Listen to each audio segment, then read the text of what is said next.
नमस्कार, माझं नाव स्वरूप शशिकांत सावंत. माझं वय आहे 32 म्हणजे 32 आणि स्क्रीन एज आहे 28.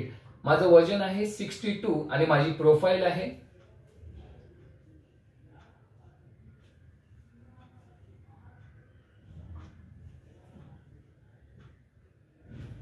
धन्यवाद. नमस्कार नमस्कार नमस्कार मंडळी, स्वागत आहे तुमच्या आवडत्या आणि लोकप्रिय चॅनल मध्ये, ज्याचं नाव आहे फक्त बघा.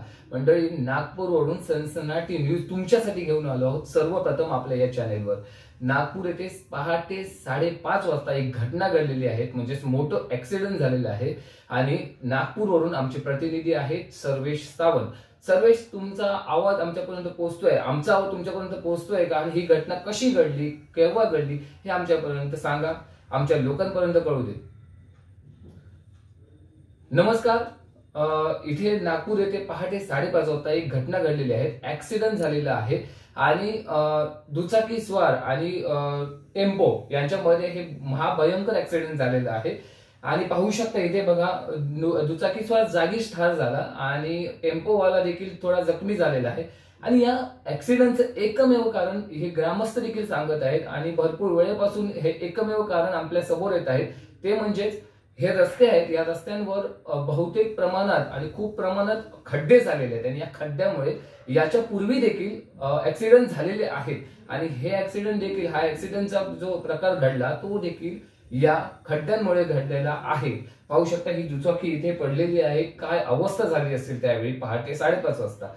स्वरूप, यस.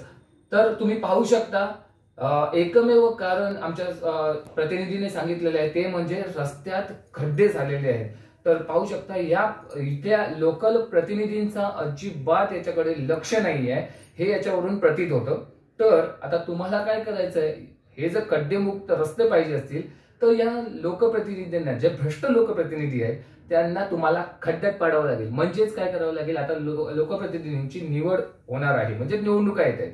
तर या निवडणुकीत त्यांना त्यांची जागा दाखवली पाहिजेच, म्हणजे तुम्हाला सुख सुविधा मिळतील आणि असे प्रकार पुन्हा होणार नाही. आणि जर अशा सनसनाटी न्यूज तुम्हाला पाहायची असतील तर एकमेव चॅनल आमचा पाहत राहावं लागेल, तेच म्हणजेच फक्त बघा.